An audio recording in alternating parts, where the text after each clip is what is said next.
What's going on, guys? Welcome back to a brand new tactics video, and today we've got the Zerbi 4231 updated for you guys. If you do enjoy the tactics, smash the like button below and do subscribe and turn on notifications, because we've got plenty more tactics coming, some rebuilds as well, so be sure to get involved. And yeah, let's get into the testing phase. So, we're going to kick things off with Shakhtar, obviously over in Ukraine, and we have come out and won the Premier League. We've also won the Ukrainian Cup against Kolos in the final. In the league, we scored 109 goals, only conceded 15, 0 red cards, which we love to see. In terms of the actual points, we had a 5-point advantage, obviously, over Dynamo Kiev, a very strong favourite as well, alongside of us, to win this division. And one thing I love about this tactic is how good it is in terms of going forward, also really defensively solid. But if you are a fan of possession, this is going to be the one for you, because obviously it is a De Zerbi tactic. It has to be like that. In terms of the actual team stats now, we unfortunately didn't finish rank 1 in possession on this occasion. 1% behind, still a fantastic amount with 64%. However, we did have the most points per game at 2.93, most goals at 109, most shots for at 676, and also the most dribbles made at 492. Going over to the data hub, we are going to have a very quick look.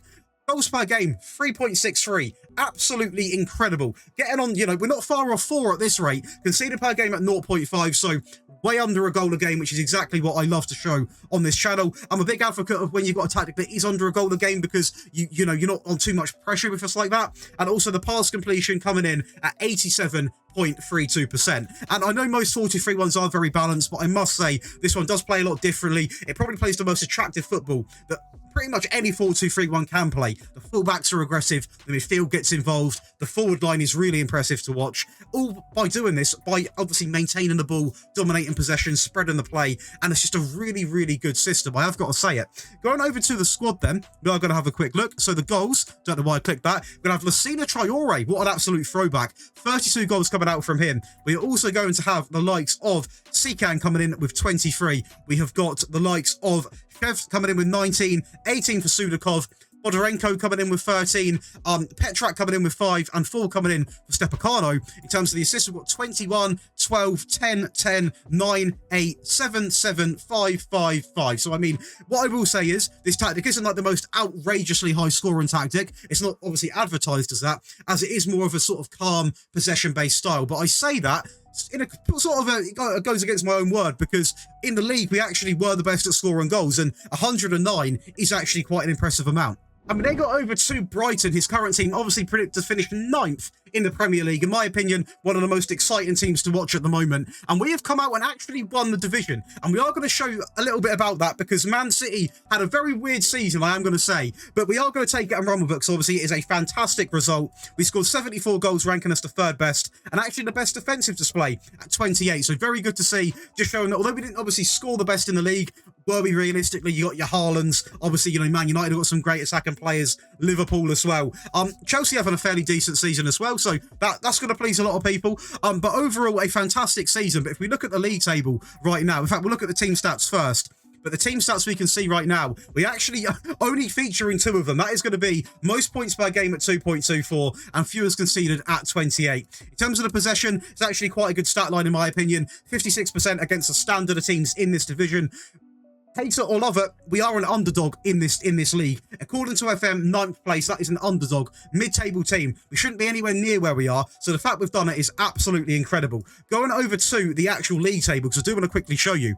If we go into the league table and go into this, we can see right now, so we actually did pick up a few draws, but so did Manchester City. Actually, you can see here, 27 wins, 4 draws, and also 7 losses for Manchester City, coming in against Leicester, 2-0 against us, 2-1 against Arsenal they lost, 3-1 away loss against Brentford, Tottenham beat them 3-1, Fulham, and the shock one, Leeds, with 4-0. So there was a little bit of, obviously, things did go in our favour as well, but at the end of the day, we won majority of our games, if not picked up points, and I'm not going to complain. Winning the league with Brighton is absolutely sensational. And going over to the data hub, we are going to have a look. We're looking at 1.95 goals per game. So obviously a little bit less than what it is going to be over in Shakhtar.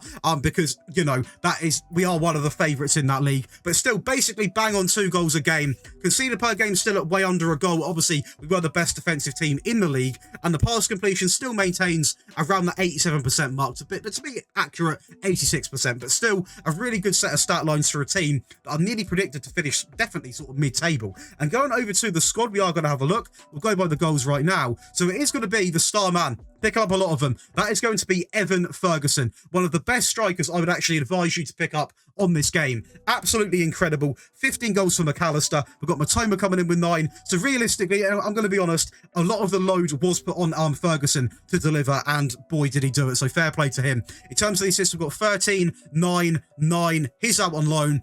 8, 8, 7, 6. So to be fair, we have got a lot of players getting involved with the assists, but when it comes to the true goal scoring, a lot of the pressure was obviously put on this man, Ferguson, and he can obviously hack it. Let me know in the comments, do you think this guy is the real deal? I know apparently he's just signed like another deal with Brighton, so that's always interesting. But let me know, do you think he is going to be a top player? Because I want to hear your opinions. But overall, a fantastic season with Brighton. Let's go over to the last team that we tested with. We had to test with a powerhouse, and that is going to be with PSG. Just to show you what this tactic is actually capable of. We won the League One, we won the French Cup and the Trophy de Champion. We scored 143 goals in the French League, only conceded 23, and again, 0 red cards. In terms of the actual league table, there's no point even discussing it. It's absolutely dominant, no questions asked. In terms of the actual team stats, we are going to go ahead and have a quick look. As you can see right now, we had most points per game at 2.76, most goals at 143, most shots for at 969, fewest shots against at 256, most possession joint top at 62%, pass completion 87, fewest conceded, and the most clean sheets. So, although as expected, still some very impressive stat lines. And we are going to show you some of the goals. That is going to be an 11-0 win against one of the better teams in France, obviously Marseille. And it is going to be Hakimi kicking things off into Marquinhos with a ball over the top back into Hakimi. One thing you're going to notice is how involved them fullbacks are. As you can see there, how aggressive Hakimi was to get forward and puts a beautiful ball into the box to Kylian Mbappe. Lionel Messi now with a set piece into the box, into Danilo, into Ramos. A great little flick on to end up obviously being another flick on into the back of the net. A great set piece from us there. It's going to be Mendes now into Verratti, a ball into the box, into Hakimi, who hits it. What an absolute header from him. I was not expecting that to actually even convert, to be honest, but a great goal from him. Hakimi again going down the right-hand side into Soler in acres of space. A little bit of luck. What's going on? FM, your game is amazing. Goalkeepers, honestly, so good. Genuinely, a bit interesting goal there as Lionel Messi puts another ball in, back stick into Sergio Ramos. Not really going to stop that because this man, if we know anything about him, he can head a ball. Hakimi back into Soler, little touch, back into Hakimi. Another ball into the box, into Bernat, and that's to both fullbacks. Look how aggressive Bernat is as a fullback. Absolutely incredible to see. Something which we're so used to seeing, obviously, in this system. It's going to be back into Mendes, into Verratti, over the top, into Bernat. Very progressive, and what a finish! What a finish from the Spaniard. Absolutely incredible stuff from him. We go again here after a failed clearance from Harrott. Goes back into Mendes, just driving up the field. Absolutely driving at the back line, all by himself. Squares it into Bernat again, who's there in absolute acres. We love to see it. Absolute dominance from him. Lionel Messi now with a ball into the box, into Sergio Ramos. Down the middle. Keeper has to be doing better, but it is what it is. Shocker from the keeper, though. Messi again with another set piece in the box into Marquinhos. And this is showing the set pieces that we've got. I mean, honestly, absolutely incredible scenes. Lionel Messi over the top. That is going to be into Renato Sanchez. Are we going to get Bernat involved again? We're not. It's going to go into Mbappe. Loops the keeper, bar and down. Absolute wonder header from him. And what a game. So, before we do break down the tactic, guys, if you are enjoying today's video, please do smash the like button below and subscribe with turning on notifications. You're never going to miss an upload again. And if you have got any suggestions in terms of rebuilds or tactics, get commenting below because I am doing my best to keep up and upload them as I can. But let's go over and break down this fantastic Zerbi tactic. So let's break down the Zerbi 4-2-3-1 V2. Now, I do want to quickly say, I want to thank everyone that's coming down the screen right now. They are going to be existing or new Patreon members. And if you want to join the Patreon, you can with the link in the description below. You get access to all 3 of the tactic files, early tactic release, priority in the tactic request, one-on-one help with your tactics, and there also are going to be some exclusive giveaways for Patreon members. But let's go ahead and talk tactics. So, the Zerbi 4-2-3-1, as you can see, it's quite a looks like your average 4-2-3-1, but there's several factors which make this a bit different to the bog standard. One being how influential the fullbacks are in a 4-2-3-1. Sometimes you don't always see that because a lot of the hype is given to the wingers. The Volante works incredibly well alongside of the deep line playmaker, and it really is just a fun tactic to use. Being honest, it's an absolute joy. We're going to base it off an attacker mentality. In possession, you want fairly wide, overlap left on, shorter pass and directness, a higher tempo, be more disciplined, and also mixed crosses. Now, I will say right now, if you're wondering why we've got the overlap left on, it's because this wing is obviously going to be told to stay out wide, or he just naturally stays out wide, whereas this one is an inverted, so he's going to cut in, and that is why we want that fullback obviously doing that, overlapping, and we saw how good it was with Burnout on that left-hand side, so I'm glad you got to see that, to actually see it work in the game. In transition, you want counter press and counter. Alongside of this, you want distribute to the fullbacks and the centre-backs with take short goal kicks. I'm going to show you right now, by the way, in terms of the actual goal scoring side of things, we held our own with this PSG team. You can see right now, 3.76 goals per game, which is absolutely incredible, an 87% pass completion, an average 25.5 shots per game. We're not going to include half shots, so 25 shots per game. We converted a lot of them, let's be real. As you can also see, the XG in non-penalty related stuff is really, really good. And going over to some of the defensive stats we're going to talk about in a second, but we went with the standard defensive line and the high press line of engagement with more often and prevent short goalkeeper distribution. In terms of defensive quality, you can see right now, we can see the 0.61, which is really, really good.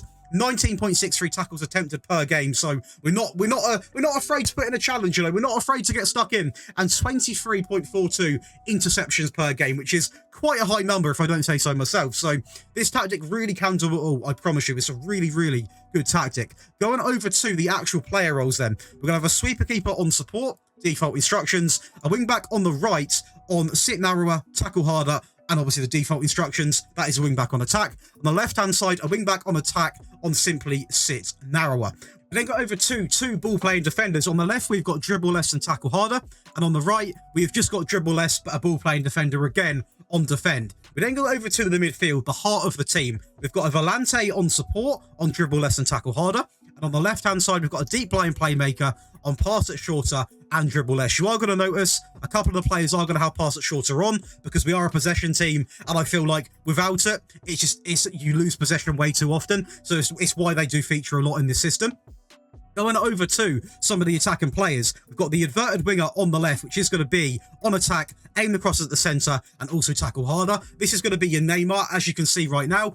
25 goals in the season, 27 assists, averaging a 7.46 match rating. So a really good rating for him. And do you know what? At the end of the day, I genuinely believe in this system, you can get results with any sort of player. So I honestly feel like this could be used with any standard of team. I really do. On the right-hand side, this is going to be your Lionel Messi's. We've got the winger on attack, on aim the crosses at the centre, and tackle harder. Lionel Messi actually enjoyed quite a good season, coming in with 37 goals, 34 assists, with a 7.85 average match rating. Going over to the central area, we've got a shadow striker on attack, on the default instructions. And to finish it off, a press and forward on shoot more often, obviously the role which Evan Ferguson thrived in, but Mbappe a little bit better, as you can see right now, with 73 goals, 13 assists, and 7.78 average match rating. And do let me know, who is your favourite press and forward in the entire game? Because I rarely use this role, and I actually really did enjoy it. But let's go over now the attacking variant. So, the attacking variant of this is going to be relatively the same because it already is quite an attacking tactic. But we have opted to make one change, and that is going to be the Volante going on attack in this midfield, because I think it does make a bit of a difference, have him a little bit higher pushed up. But the majority of the changes actually come in through the team instructions. In possession, we've still got fairly wide. We've got overlap left and right. Just get both fullbacks bombing forward, because if you want to go attacking, that's what you need. We've obviously also opted to be more expressive on a shorter pass and directness as well, with a higher tempo, and still with the mixed crosses. In transition, you've got counter press, counter, distribute quickly, distribute to the fullbacks and the centre-backs. As always, I'm not going to repeat everything, but the key thing in this one is obviously distributing it quickly, getting the ball up the field, getting things back in play because you're desperate for that goal. And out of possession, we have opted for a higher line. Now, you could play this from the rip, in my opinion. I don't think you'd be too defensively vulnerable, but just having that higher line when you're desperate for a goal, it makes all the difference. It really does. You push them more in their half, you put them in a dangerous position,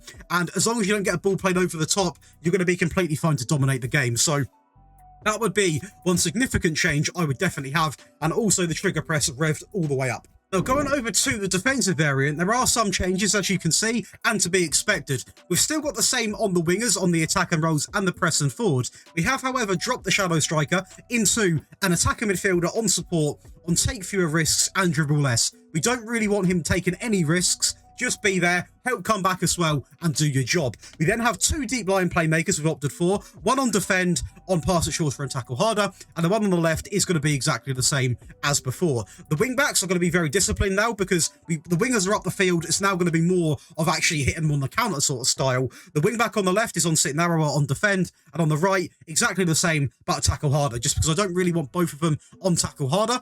And going into the mentality, it's dropped from attacking to positive. In possession, you can see being more disciplined has been put back on. A bit of time wasted has been added as well. We've taken the overlap from the, obviously from the left, from the right on. To be honest, you could probably untick this as well. I would actually advise that, to be fair, to have that unticked as well. And you could arguably opt to have them pass into space. If you've got to hit on the counter, you may as well go long, play it a little bit more direct, so you could have that, but that is completely how you want to play. In transition, we are going to go ahead and take off the distribute quickly. Now, if you are in the last 5-10 minutes of the game, slow the pace down, completely bring the tempo down, make them frustrated, maybe even whack the time wasting all the way up to the max, and really do frustrate your opponent. And out of possession, we've got the standard line, we've dropped the press a little bit and kept it as it is. And that is going to be 3 variants of the Zerbi 4-2-3-1 broken down for your enjoyment and use. And please do let me know if you did enjoy today's video by leaving a comment. And while you're there, smash the like button and subscribe to the channel. And I will see you boys on Sunday for another tactic.